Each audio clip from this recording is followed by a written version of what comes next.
విలవిలవిలవిలాడుతుంది, ఏడుపు తెలుస్తుంది, అరుస్తుంది, రక్తం గారిపోతుంటుంది, దాని బాధ కండాలు మనకు తెలుస్తుంది, అంతే కదా. కనుక ఆ విధంగా ఈ విధంగా కనుక ఒకవేళ దేవతకు భగవంతుడు ఉన్నాడు, సర్వజీవరాశులు భగవంతుని బిడ్డలు, భగవంతుడు తండ్రి, మరి తల్లి, మరి అమ్మవారు తల్లి కదా, మరి తన బిడ్డను కోసిపెట్టమంటుందా ఏదన్నా తల్లి? చెప్పండి. ఏదైనా కిడ్నీలు ఫెయిల్ అయితే 2 ఇస్తుంటే కూడా ఒప్పుకోదు తల్లి. 1 ఇస్తుంటే ఏదో బ్రతుకుతున్నాడు కానీ ఆమెకు తెలియకుండా ఇస్తే తప్ప, కానీ నేను చనిపోయినా సరే నా గుండె ఇస్తామా బ్రతుకంటే తల్లి ఒప్పుకోదు. అర్థం? అటువంటిది ఏ తల్లి అయినా తన బిడ్డని కోసిపెట్టమంటుందా? మరి దయ్యమా లేకపోతే దేవతమా? అంతేనే కదా. అందుకనే తమో గుణస్థులు భూత ప్రేత పిశాచాలని పూజిస్తారని కృష్ణ పరమాత్మ భగవద్గీతలో చెప్పాడు. రజో గుణస్థులు యక్ష రాక్షసులను పూజిస్తారని చెప్పారు. మరి ఈ యొక్క సాత్వికులు సాత్విక దేవతలని పూజిస్తారు. వాళ్ళకి దేవత నైవేద్యాలు తెలుసు కదా, 16 రకాలు. తిరుపతిలో శ్రీశైలంలో 16 రకాలు పెడతారు. ఏమి లడ్లు, మిఠాయిలు, గారెలు, బూరెలు, రకరకాల పదార్థాలు, పిండి వంటలు, ఇవి పండ్లు, పాలు దేవుడికి నైవేద్యంగా పెడతారు. పత్రం, పుష్పం, ఫలంతో ఇవన్నీ పెడతారు. మరి ఇవి శాకాహారం సంబంధించిన దేవతలు.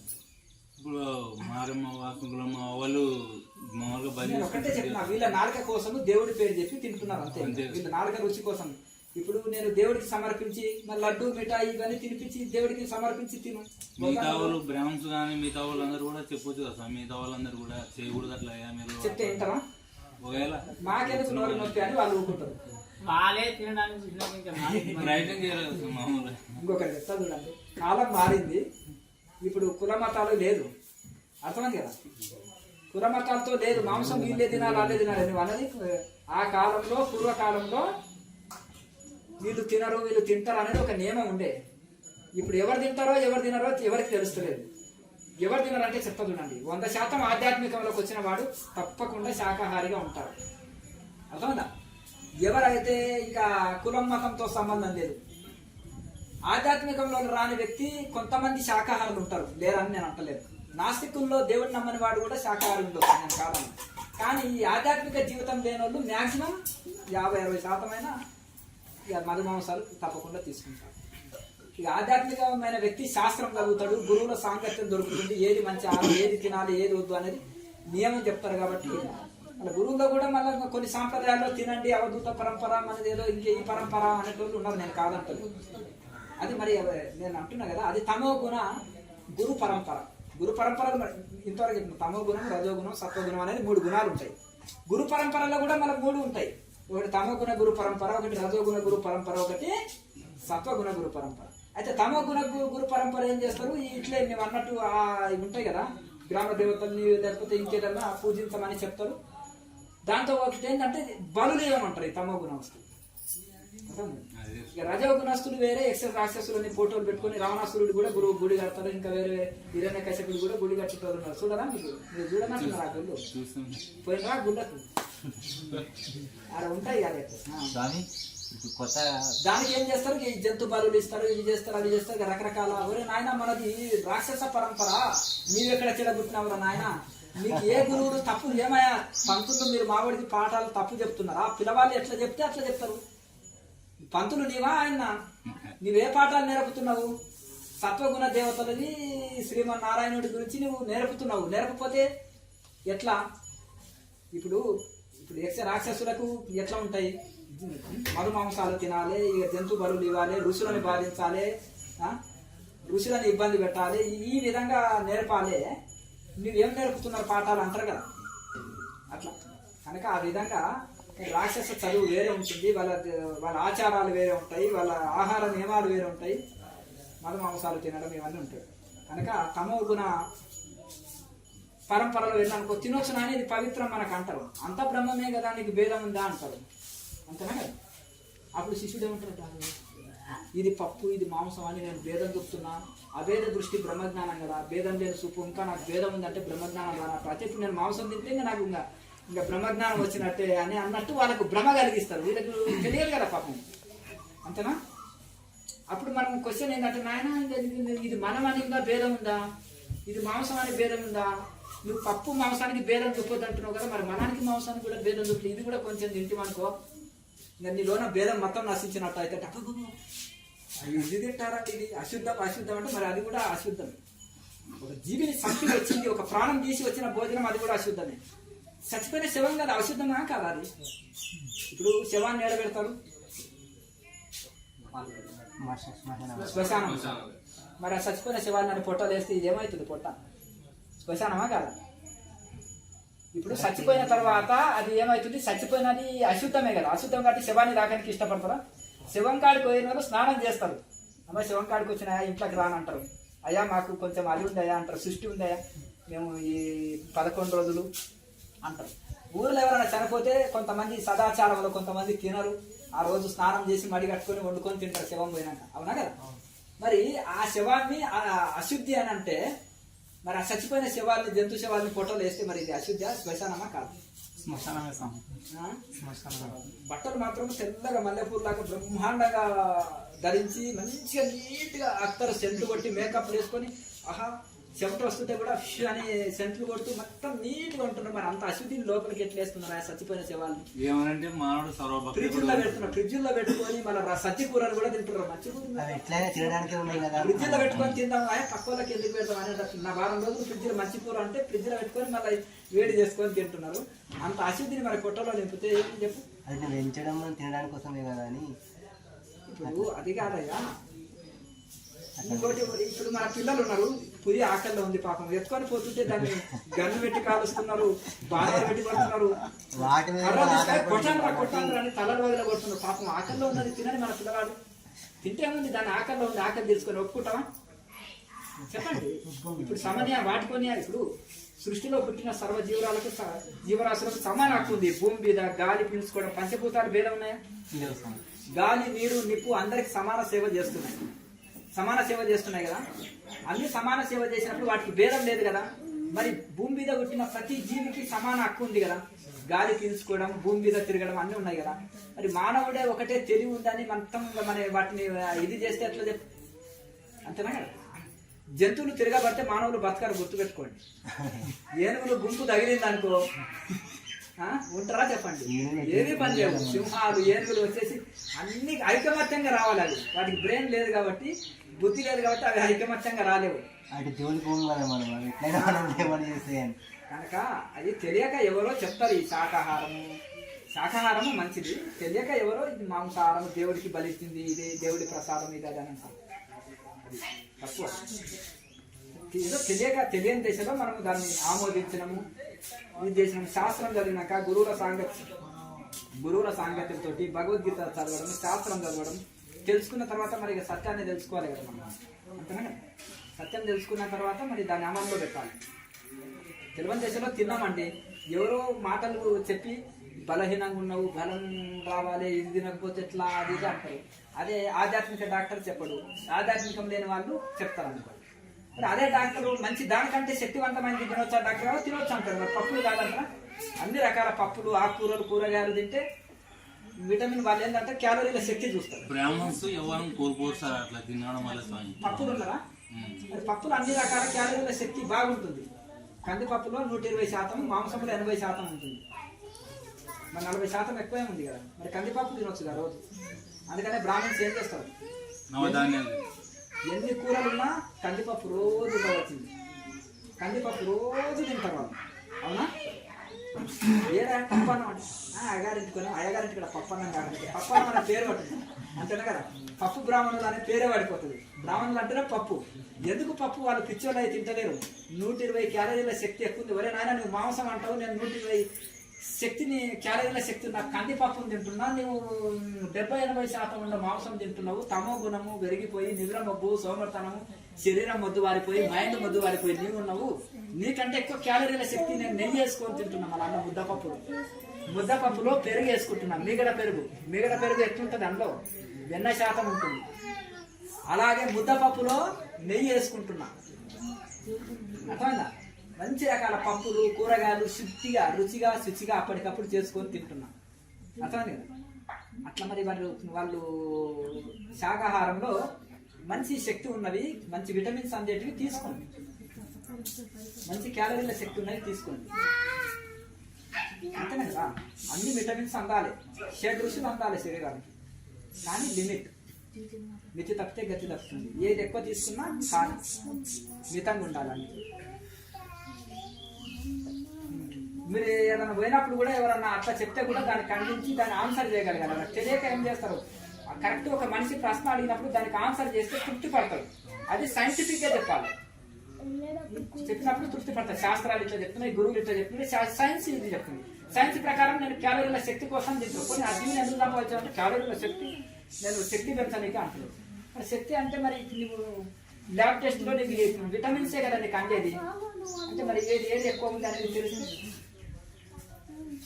శాకాహారానికి రుచి పడ్డ తర్వాత ఇప్పుడు అదే మాంసం ఉంది, వేపుడు చేసి మసాలా వేసి ఉప్పు కారం వేస్తేనే ఆ రక్తము ఆ యొక్క ఇది తెలియకుండా ఉంటుంది. చేపలు చూడండి, ఒక ఆయన లైన్లో చేపల మార్కెట్కి వెళ్ళాడు వైజాగ్.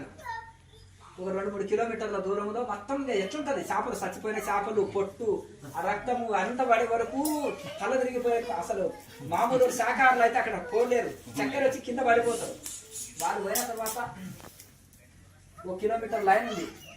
ఏమైనా ఈ చేపల కంపెనీ భరించలేకపోతున్నా, తొందరగా ఇచ్చి పంపు అంటే ఈ కంపెనీ నాయన నీకు పొట్టలేదు అన్నదంట. అర్థమైందా? మరి ఎవరు తినమంటున్నారు ఆ కంపెనీ? అర్థమైందా? మరి ఆ ఎంత దుర్వాసన ఆ చేపల కంపు, దాన్ని మంచిగా రుద్ది ఎంతగా చేప ఎప్పుడు నీళ్ళలో ఉన్నా మళ్ళీ అది నిశ్వాసన. దాన్ని శుద్ధి ఇది చేసి నూనెలో వేయించుతారు. మట్టి బజ్జీల్ని తేగినట్టు నూనెలో వేయించి మసాలాలు కొట్టి ఇది చేసి ఆ కంపు రక్తము తెలియకుండా.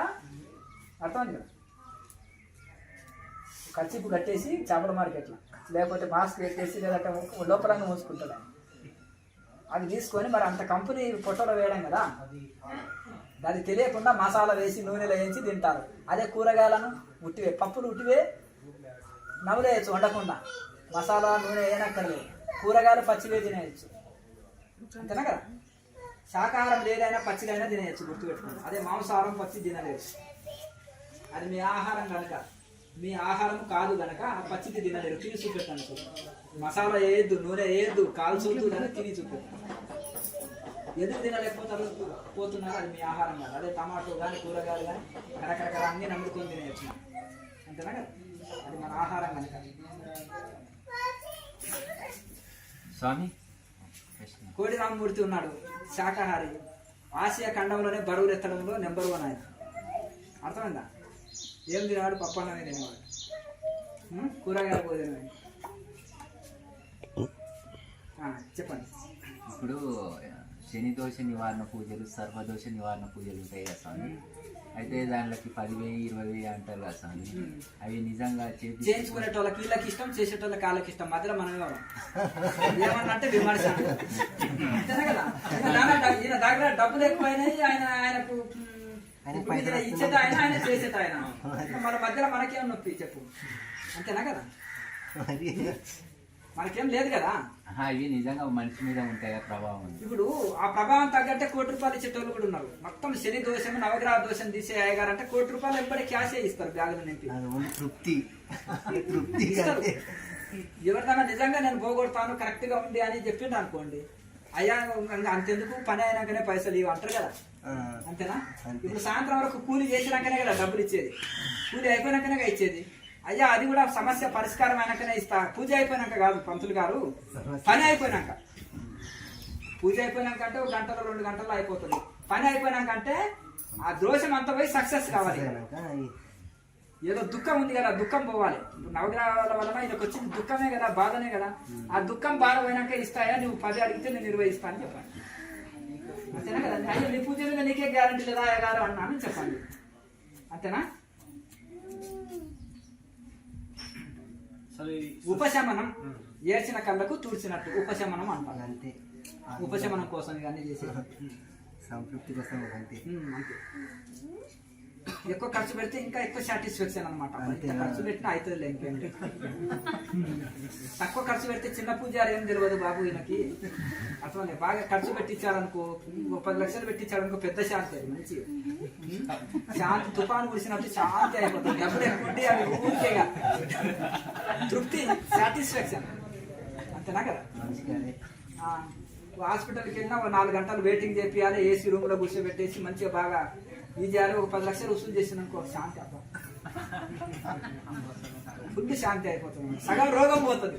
ఖర్చు తక్కువ పెట్టిస్తే డౌట్ ఉండేది, ఇంత తక్కువ ఖర్చు పెట్టి ఏం డాక్టర్, ఏసీ రూమ్ లేదు, ఈయన బాగా కుర్చీలో కూర్చొని చేస్తున్నాడు, ఏమి ఖర్చు లేదు, ఏం లేదు. అసలు బాగా ఖర్చు పెట్టించే వరకు సగం శాంతి అవుతుంది, సగం రోగం పోతుంది. ఇంత ఖర్చు పెట్టినా తక్కువ అవుతుందేమో కానీ లోపల మనసు తృప్తి పడుతుంది. స్వామి అవి ఉంటాయా స్వామి ఇంకా దోషాలు మనిషి? ఇది అవి సర్పదోషాలు, శని దోషాలు, నవగ్రహ అనుమానం పాత రోగం, అర్థమైంది కదా. అనుమానం ఉన్నంత వరకు అవి ఉంటాయి, అనుమానం లేని వాడికి ఏది ఉండవు. అర్థమైందా?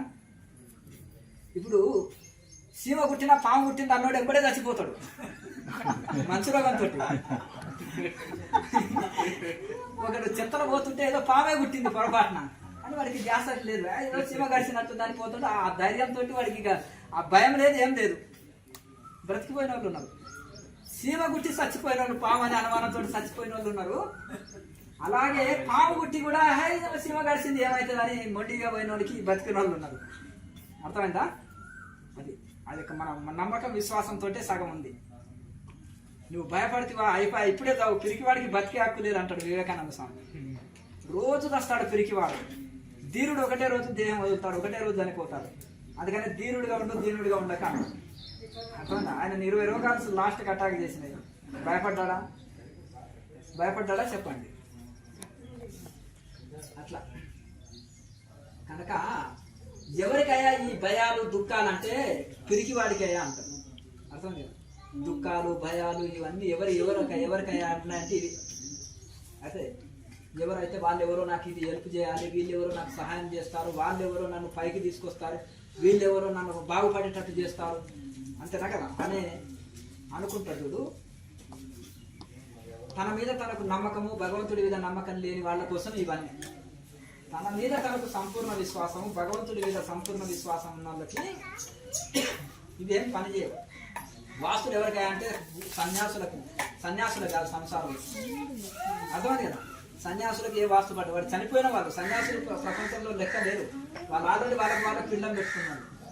అటు 7 తరాలు ఇటు 7 తరాలు పిండం పెట్టేసి వాళ్ళు పిండం పెట్టుకొని అన్ని ఇంకా నాకు ఏది అక్కర్లేదు అని భూమికి పిండం పెట్టారు, గాలికి పెట్టారు, అన్నిటికి పెట్టి వచ్చారు. అర్థమైంది కదా? కనుక ఈ విధంగా ఇంకా వాళ్ళకి ఏ ఇది ఉండదు, అంతేనా కదా? ఏది తిన్నా జీర్ణించుకుంటారు, ఏది ఇచ్చినా మీరు ఏదైనా బలి పెట్టండి నేను తిరిగి కూర్చుంటాను. నువ్వు బలి దాని మీద దాటొద్దు, నిమ్మకాయలు కోసేసిండ్రా, కొబ్బరికాయలు కొట్టేసిండ్రా.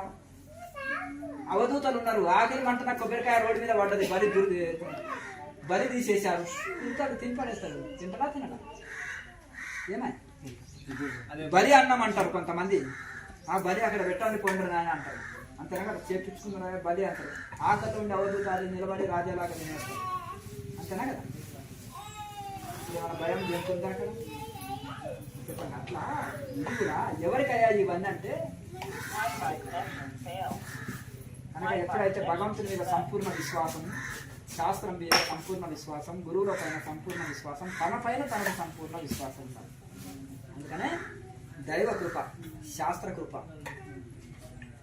అలా దైవ కృప, శాస్త్ర కృప, గురు కృప, మనోకృప, ఈ 4 కృపలు ఉండాలి. కనుక మనోకృప అంటే మనసు కూడా సహకరించాలి సాధన. దైవ కృప ఉండాలి, శాస్త్ర కృప ఉండాలి, శాస్త్రం అర్థం కావాలి, అది మనకు భగవంతుడి కృప ఉండాలి, శాస్త్రం అర్థమై శాస్త్ర కృప ఉండాలి, గురు కృప ఉండాలి. ఎందుకంటే మనం ముందుకు లేదంటే అన్ని సందేహాలు తొలగించి ముందుకు నడిపియాలి కదా ఆయన.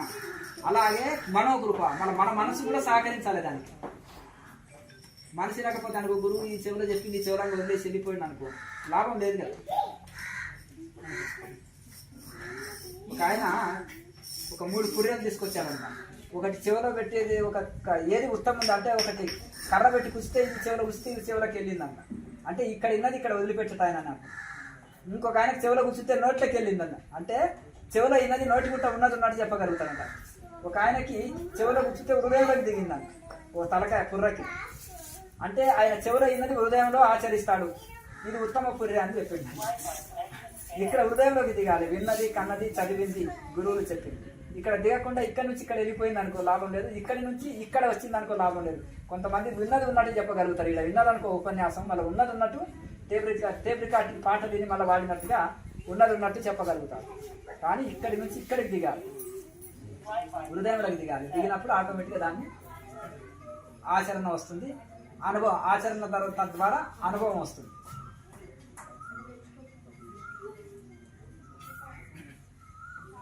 ఇది ఈ సృష్టి సృష్టించబడడానికి కారణం ఏంటి?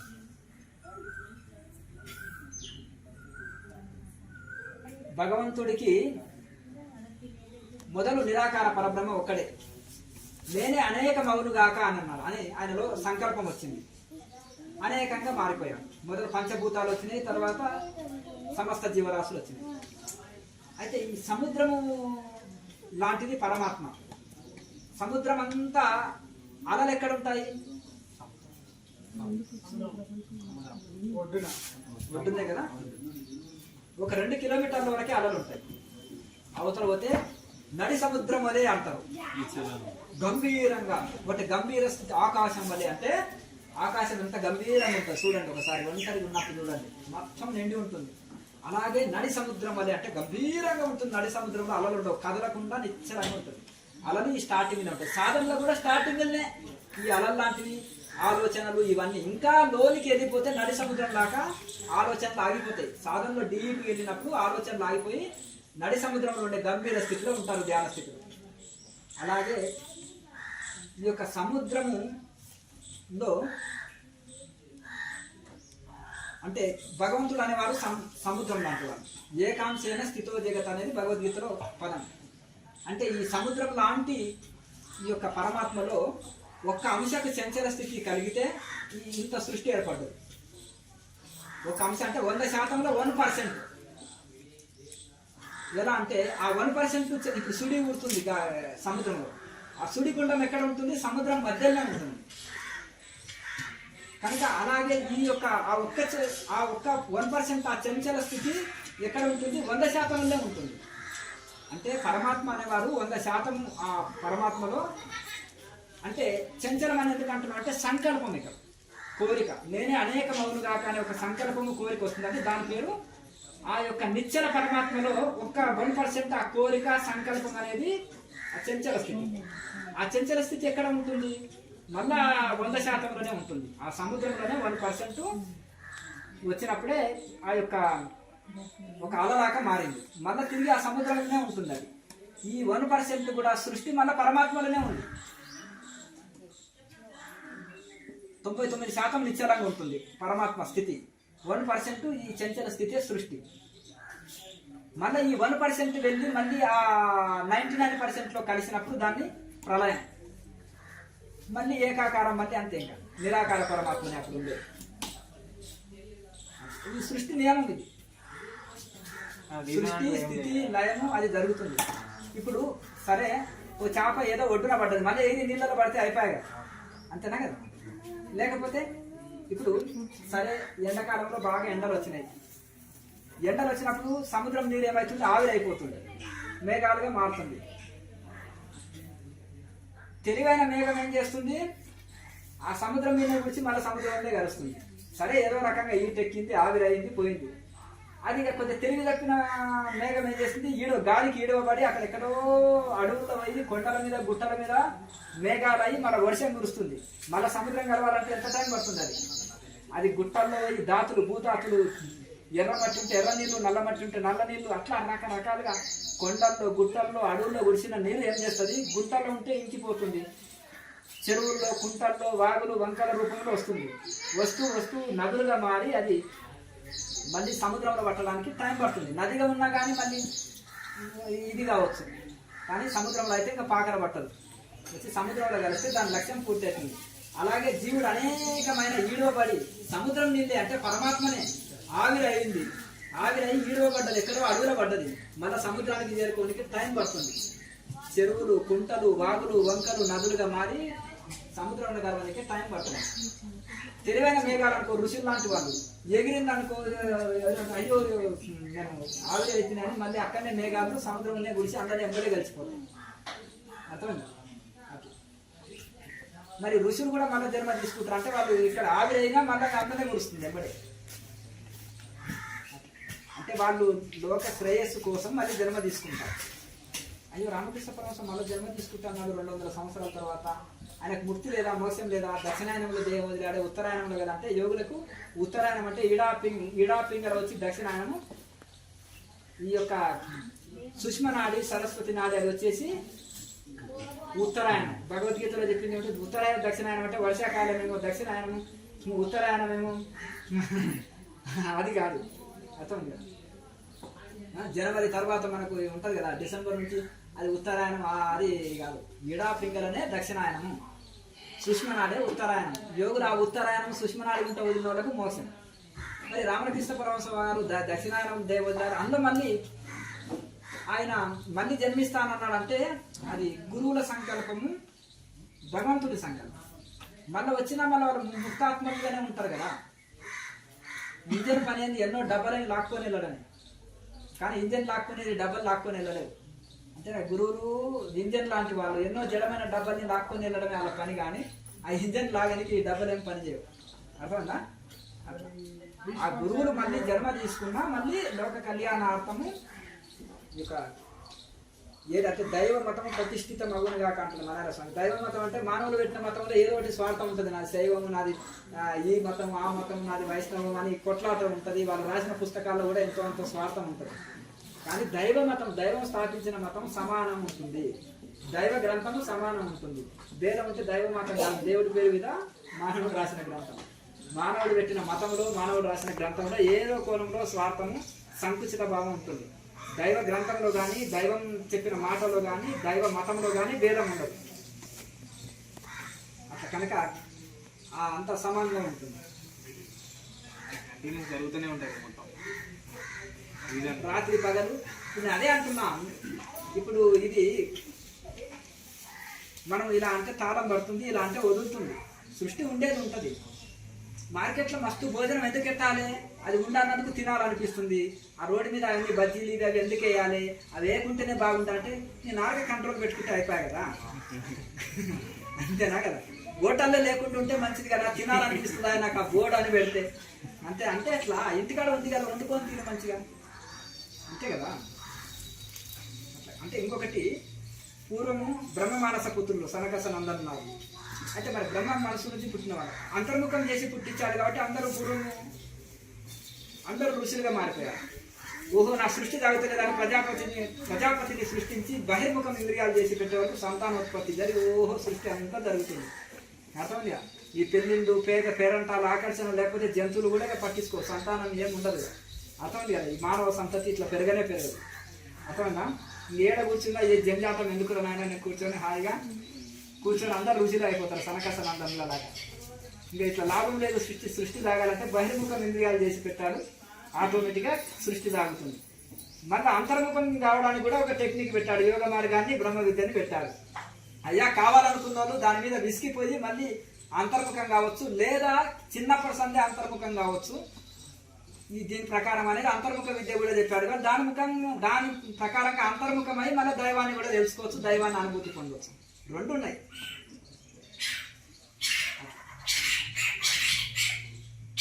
కాకపోతే ఈ రెండింటిని బ్యాలెన్స్ చేసుకుపోతున్నారు. ఇటు ప్రపంచం, అటు పరమార్థం. ఇప్పుడు బయటికి మనసు వచ్చింది అనుకో, బయటి కార్యక్రమాలు అన్ని పనులు చక్కగా చేయాలి, మనసును లోపలికి తిప్పుకుంటే భగవంతుడిలోనే లీనం చేయాలి. ఈ రెండింటిని బ్యాలెన్స్ చేయాలి. కుమ్మరి పురుగు బురదలో ఉండి బురదను అంటున్నట్టుగా మనం కూడా ఏం చేయాలంటే ఈ బాధ్యతలు నెరవేరుస్తూ కూడా అంతర్ముఖం, బహిర్ముఖం రెండు వృత్తుల మీద పడవల ప్రయాణం చేయవలసి వస్తుంది. బహిర్ముఖంలోనేమో ఉద్యోగ, వ్యవసాయ, వ్యాపారాలు పనులు చేస్తాం. అంతర్ముఖంలోనేమో దైవాన్ని అనుభూతి పొందుతుంటాం. కానీ బహిర్ముఖంలో కూడా దైవ స్థితిలో ఉండి మనం పనులు చేస్తున్నాం. అది ఇంకా హై లెవెల్, అది ఇంకా పై స్థితి. సాధన చేయగా కలుగుతుంది. అది ఎప్పుడు ఎల్లవేళలో ఒకే స్థితిలో గడుపుతారు.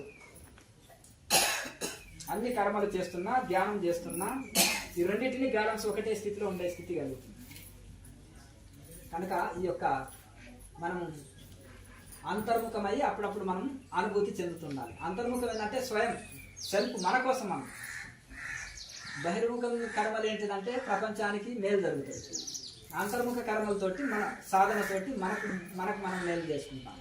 మనం బయట కర్మలు అన్నీ చక్కగా చేస్తాం.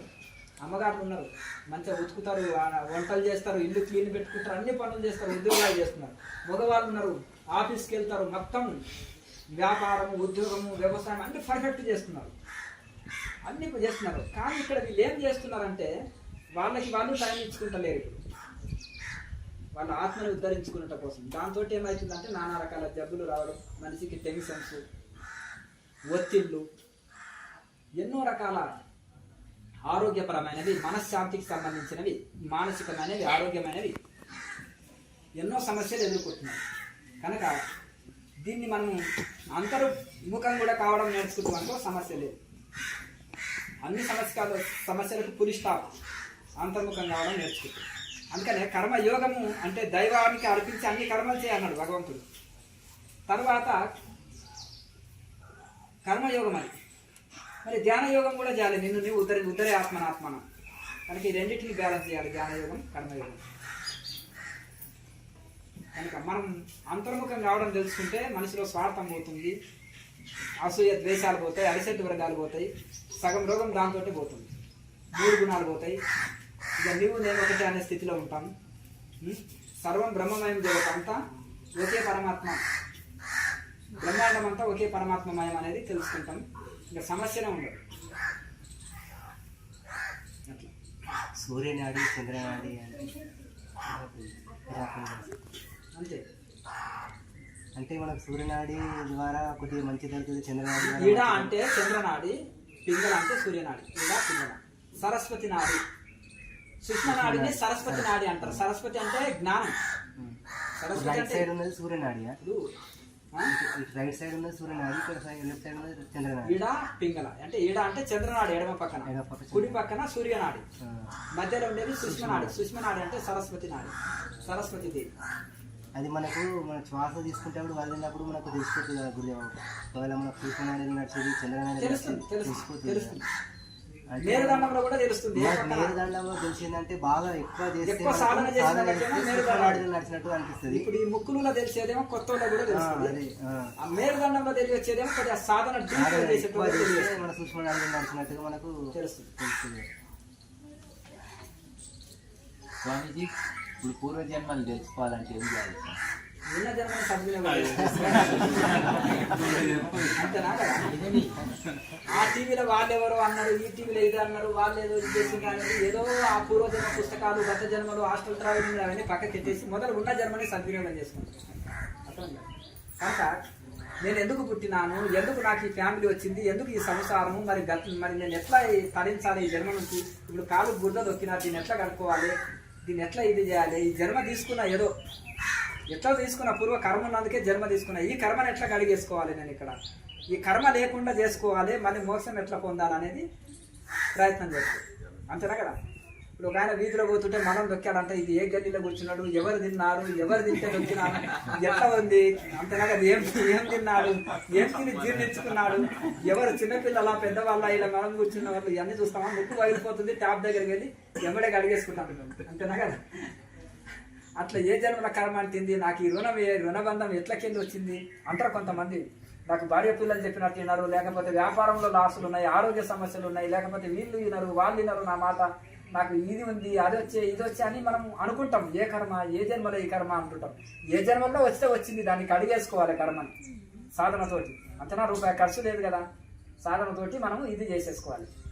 అంతేనా కదా. డబ్బులు ఉన్న వాళ్ళు దానం చేస్తారు, శరీర శక్తి ఉన్న వాళ్ళు శరీరం ద్వారా సమాజానికి సేవ చేస్తారు, పుణ్యాన్ని పెంచుకుంటారు. అది కొంత రకమైన సేవనే అనుకోండి. కానీ ఇక్కడ స్వయం సేవ ఉంది కదా, ధ్యానం. జపతో నాస్తి పాతకం, జపం చేసుకునే వాడికి పాపం లేదు. యోగాగ్ని దగ్ధ కర్మ అని, యోగం అనే అగ్ని సమస్త కర్మల్ని కాల్చేస్తుంది. అది ఉన్నాక మళ్ళీ ఆయన శాంతి చేస్తాడా, వీరు శాంతి చేస్తారా, 60-41 రోజులు నిద్ర చేయాలన్నా, ఈ గుడి కాడ నిద్ర చేస్తున్నా, ఆ పంతులు గారి తానికి పోదునా, ఈ తీర్థయాత్రలో ఆ నదిలో మునుగునా, ఈ నదిలో మునుగునా, కాకిని ఏడాది ముంచినా గంగలో తెల్లగేం కాదు.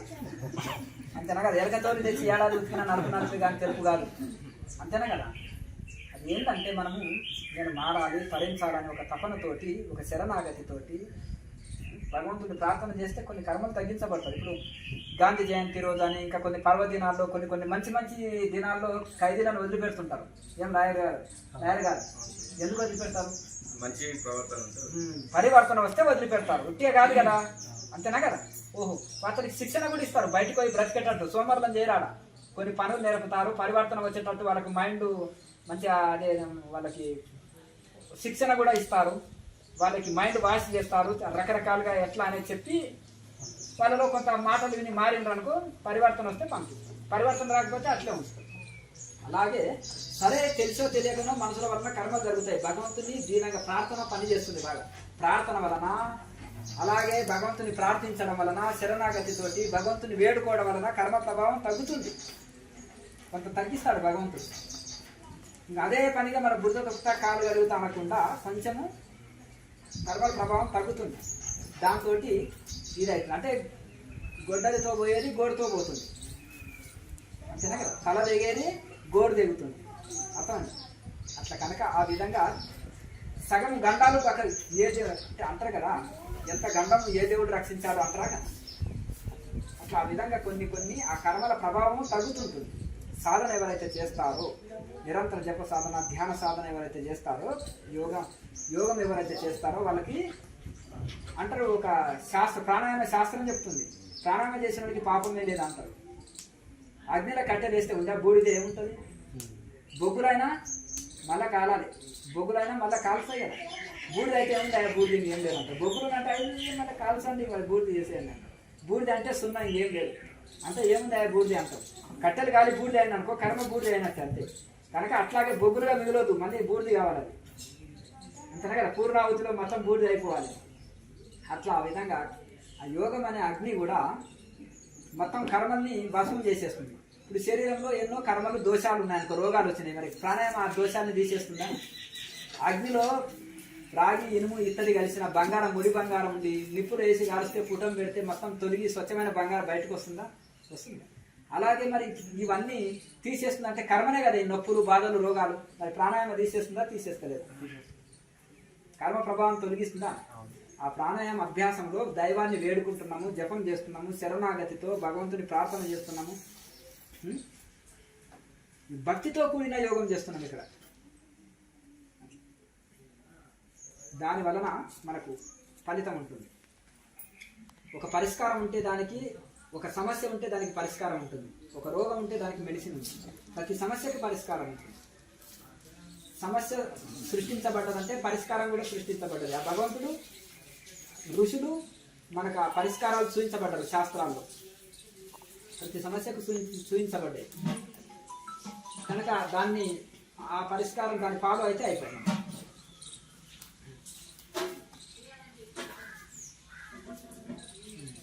ఇది పాములకు ఆధ్యాత్మికకు సంబంధం ఏముంటుంది? ఇప్పుడు ఎక్కడ టెంపుల్ చూసినా సెక్స్ పాములు ఉంటాయి, దేవుళ్ళ దగ్గర కూడా పాములు ఉంటాయి. సో ఇటువంటికి పాములు మస్తు ఉంటాయి. అన్ని పాములు దేవతా పాములు ఉండవు. నాగుపాముకు ఒక ప్రత్యేకత ఉంది. నాగుపాము నిమిషానికి ఒక శ్వాస తీసుకుంటుంది. ఒక రంధ్రంలోకి వెళ్ళినా దాన్ని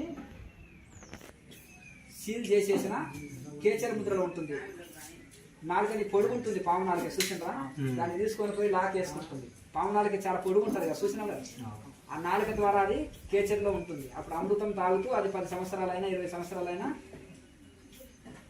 అక్కడ రంధ్రం సీల్ చేసినప్పుడు దానికి ఆక్సిజన్ అందదు, గాలి అందదు. గాలి అందకుండా సమాధి స్థితిలో ఉండగలుగుతుంది ఆ పాము. ఆ కేచర్లో ఉండి ధ్యాన స్థితిలో ఉంటుంది కాబట్టి దానికి ఆహారం అవసరం లేదు. మన్ను తిన్న పాము దాకా అంటారు. ఒకవేళ మట్టిలో వెళ్ళి సీల్ చేసేసిన దాన్ని అది మన్ను తినైనా ఉంటుంది అంట, అర్థమైందా? కదలకుండా. కనుక ఆ పాముకు గాలి లేకున్నా బ్రతుకుతుంది, ఆహారం లేకున్నా బ్రతుకుతుంది. దాన్ని చంపి వేసి అక్కడ వేసి చల్ల గాలి తగిలితే మళ్ళీ బ్రతికొస్తుంది. అందుకనే నాగుపాముని కాల్చేయండి అంటారు, అర్థమైంది కదా? దానికి హాని చేసిన వాళ్ళని 50 సంవత్సరాల తర్వాత కూడా గుర్తుపడుతుంది, అర్థమైంది కదా? అంత గ్రహణ శక్తి ఉంటుంది దాన్ని. చెవులే లేవు కానీ దాని ఎంత దూర శబ్దాలైనా ఉంటుంది పాముకు. టెంపుల్స్ పైన ఉంటాయి అట్లా. అంటే ఆ దేవుడు నాగుపాములు అనేది చాలా ఇది అనమాట. కనుక వాటిని కొట్టొద్దు చంపొద్దు అంటారు. కనుక అది ఒక యోగి జీవితం గడపగలుగుతుంది. పాము 1000 సంవత్సరాలు జీవిస్తాయి. నాగుపాము, అన్ని పాములు కాదు. నేను చెప్పేది కూడా అన్ని పాములు కాదు, ఒక నాగుపాముకే చెప్తున్నాను. అందుకనే శివుడు కంఠంలో ధరించాడు. విష్ణువు దగ్గర కూడా ఉంటుంది. మరి ఆయన అందుకనే పడుకుంటాడు పాము. అందుకని ధనం కాడ కూడా పాములనే కావాలి పెడతారు. దిగ్బంధనం చేసిన అనుకో, నాగ దిగ్బంధనం ఉంది ఆయన. అట్లా నాగ దిగ్బంధనం అంటే ఈ పాములు వచ్చిన ఆ పాములు అంటే అది 1000 సంవత్సరాలు జీవిస్తుంది. కుక్కను కావాలి పెడితే 20 ఏళ్ళే బతుకుతే దానికి అన్నం రొట్టె కావాలి. అదే పాముని దిగ్బంధనం చేసి అందులో వదిలేసినాం అనుకో, పాములో చూస్తే భయపడి దగ్గరికి రాలేవరన్నా. అంతేనా కదా? పతంజలి మహర్షి పాము దగ్గరికి వెళ్ళరు. ఇంకోటి అన్నం నీళ్ళు లేకుండా ఉంటది, అందులో కాపులు ఉంటది, ధనం కాపులు. పాముని పెట్టడానికి కారణం అదే. భూమిలో ఉన్నా ఉంటది, అన్నం నీళ్ళు లేకుండా జీవిస్తుంది, 1000 సంవత్సరాలు జీవిస్తుంది. పాము చూస్తే భయపడుతుంది. అట్లా పతంజలి మహర్షి ఆదిశేషుని అవతారం. ఆదిశేషుడు దేన్ని ఎవరు ఆదిశేషుడు అంటే ఎవరు అంటే భూమిని ఎవరైతే ధరించి మోస్తున్నాడో తన యొక్క పడగ మీదనే భూమిని మోసేవాడు ఆదిశేషుడు. అర్థం కదా? ఆదిశేషుడు అనేది తన పడగ మీద ఈ భూమిని మోస్తున్నాడు. ఇప్పుడు మన ఇప్పుడు అసలు నిజంగా అంటే మనది ఒక స్పేస్ లో ఉన్నది. అయితే ఆ యొక్క ఆదిశేషుడు అవతారం ఎవరు? పతంజలి మహర్షి. అంటే ఆయన యొక్క అంశ. అయ్యే ఆదిశేషుడు వస్తే భూమిని ఎవరు మోస్తున్నారు స్వామి అంటారు. మళ్ళీ మీరు వితండవాదం చేయకండి. ఆయన యొక్క అంశ. ఇప్పుడు వీరభద్రుడు ఎవరు? శివుడి యొక్క అంశ అన్నారు. శివుడి అంశ అంటే మళ్ళీ శివుడి జన్మ తీసుకున్న కాదు, ఆయన జటం తీసి నేల కొడితే వచ్చిన వాడు వీరభద్రుడు. అర్థం? అట్లా కనుక ఆయన ఒక అంశతోటి వస్తారన్నమాట. లక్ష్మీదేవి ఇప్పుడు పద్మావతి దేవరు ఎవరు? లక్ష్మీదేవి యొక్క అంశ. అర్థం? అట్లా మహావిష్ణువు యొక్క అంశ శ్రీరామచంద్రుడు అంశ అన్నమాట. అంతే. పరమాత్మ స్వరూపం. పతంజలి మహర్షి ఆదిశేషుని యొక్క అవతారము వచ్చేసి దీని యోగ మార్గాన్ని అభివృద్ధి చేయడం కోసం వచ్చింది. అందుకనే పతంజలి మహర్షి తల మీద ఒక పాము ఉండి పెడతారా? చిదంబరంలో గుడి ఉంది, గుడి కట్టింది కనుక ఇట్లా ఈ విధంగా ఆదిశేషుని అవతారం.